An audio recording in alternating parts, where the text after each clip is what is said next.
Bonjour à toutes. Aujourd'hui, on commence par la question suivante. Comment je peux savoir que ce que je veux, c'est servir à Dieu sur l'autel? Donc, mes amis, c'est comme si on retourne en arrière tout au début de nos vidéos. Parce que, en fin de compte, la question importante, la question vraiment que beaucoup de filles se posent, c'est ça. Comment je veux savoir que j'ai cet appel de Dieu? Parce que des fois vous dites même, quand je suis à l'église, j'ai un énorme envie de servir à Dieu sur l'autel. Mais quand je suis dehors, les doutes viennent encore et je n'ai plus cette certitude. Alors, c'est absolument important, mes amis, que vous avez certitude en vous. Donc, si cela c'est votre cas, si des fois vous avez des doutes en vous, qu'est-ce que vous allez faire? Vous allez analyser quels sont vos objectifs de vie pour votre futur et quels sont aussi vos désirs. Car l'autel, il est un endroit de sacrifice, un endroit de renonce. Et vous devenez une offrande vivante à Dieu, au service de Dieu, 24 heures sur 24 heures. Il n'y a plus de désir personnel, objectif personnel. Le seul désir qu'il y a, c'est celui de sauver des âmes. Par exemple, si vous avez des projets personnels pour votre futur, comme voyager, prospérer, avoir des biens matériels, etc. Donc l'autel n'est pas pour vous. Et si le monde encore vous attire, si le monde encore vous manque, alors là, c'est vraiment un signe que vous n'êtes pas préparé pour servir sur l'autel. Mais vous pouvez servir à Dieu sur la trône. Ça veut dire quoi? Vous servez à Dieu, vous dédiez votre vie à Dieu avec une partie de votre vie. À faire quoi, par exemple? Avec vos dîmes, vos offrandes, nettoyer l'église, évangéliser, aider à la POB. Voyez? Là, vous pouvez aussi servir à Dieu comme ça. Mais au lieu de servir avec le temps tout entier, avec votre vie tout entière, vous allez servir juste une partie de votre vie. Vous comprenez? Parfois, on voit qu'il y a certaines filles qui, quand elles sont à l'église, elles ont le désir de servir à Dieu sur l'autel à cause de leurs émotions. Vous voyez? Leurs émotions les attirent, les amènent à avoir ce désir. Mais quand elles sont dehors, elles sont encore attirées par le monde. Donc, c'était vraiment à cause de cela que beaucoup ont abandonné l'autel. Parce que dans son intérieur, il avait encore une confusion, avait indécision, manque de certitude. Et à cause de cela, ils ont fini pour abandonner l'autel. C'est triste, mais ça c'est la vérité. Je peux vous donner encore un autre exemple, l'épouse de Lot. Ils habitaient, à cette époque-là, ils habitaient dans la ville de Sodoma, Gomorrha. Et quand Dieu a voulu détruire cette ville, il a dit à Lot de prendre sa famille et s'enfuir de là parce qu'il allait détruire les villes. Mais son épouse, elle était attachée à la vie qu'elle avait avant. Son cœur était attaché à sa vie ancienne, attaché aux choses qu'elle avait, à ses affaires, à tout ce qu'elle a vaincu dans cette ville. Et donc elle a désobéi. Qu'est-ce qu'elle a fait? Je crois que vous connaissez déjà l'histoire. Mais qu'est-ce que cette femme elle a fait? Elle a regardé en arrière. Elle a désobéi à la volonté de Dieu. Et elle est devenue une statue de sel. Donc, mes amis, c'est vraiment important que vous ayez en vous la certitude de ce que vous allez faire. D'accord? Vous pouvez même entrer dans l'œuvre de Dieu, même si vous n'avez pas cet appel de Dieu pour servir sur l'autel. Vous pouvez même arriver à entrer, mais vous savez qu'est-ce qui va passer? Vous n'allez pas gérer des fruits spirituels.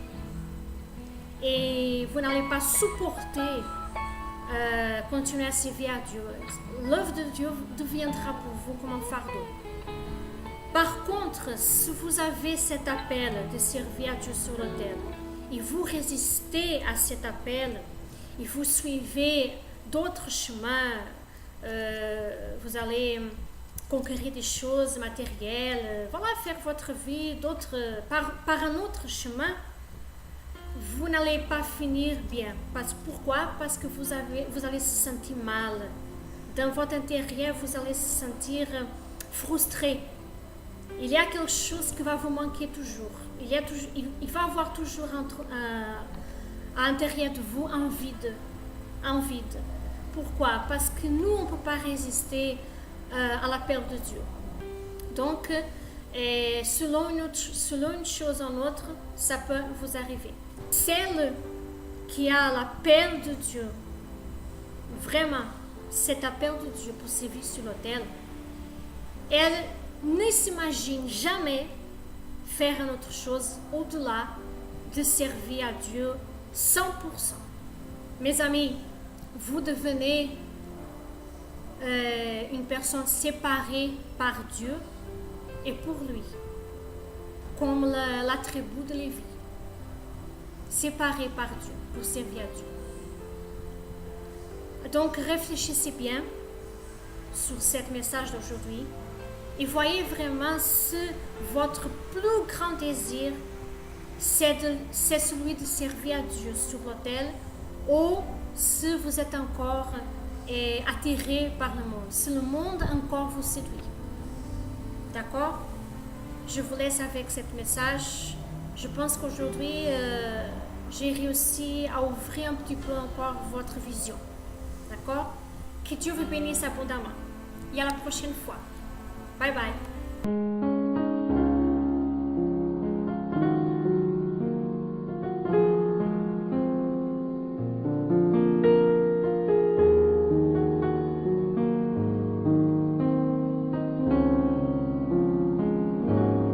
Seigneur, incline-toi pour entendre ma clameur. Nécessite où je suis, viens me secourir. Garde mon âme, car je te suis fidèle. Sauve ton serviteur, tu es mon Dieu.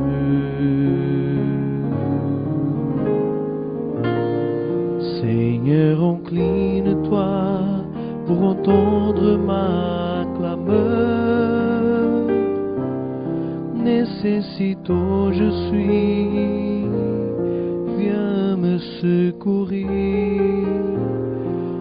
Garde mon âme, car je te suis fidèle. Sauve ton serviteur, tu es mon Dieu. Enseigne-moi, Seigneur, ton chemin.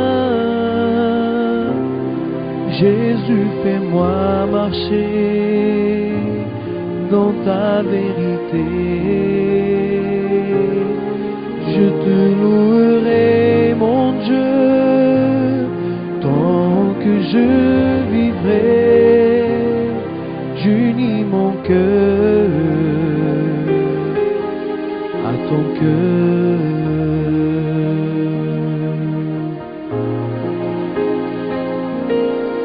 Seigneur, incline-toi pour entendre ma clameur. Nécessite où je suis, viens me secourir. Garde mon âme, car je te suis fidèle. Sauve ton serviteur, tu es mon Dieu.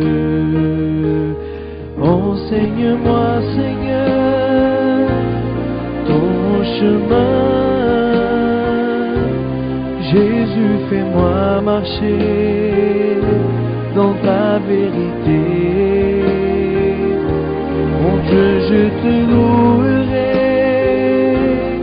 tant que je vivrai. J'unis mon cœur à ton cœur. Enseigne-moi, Seigneur, ton chemin. Jésus, fais-moi marcher dans ta vérité. Je te louerai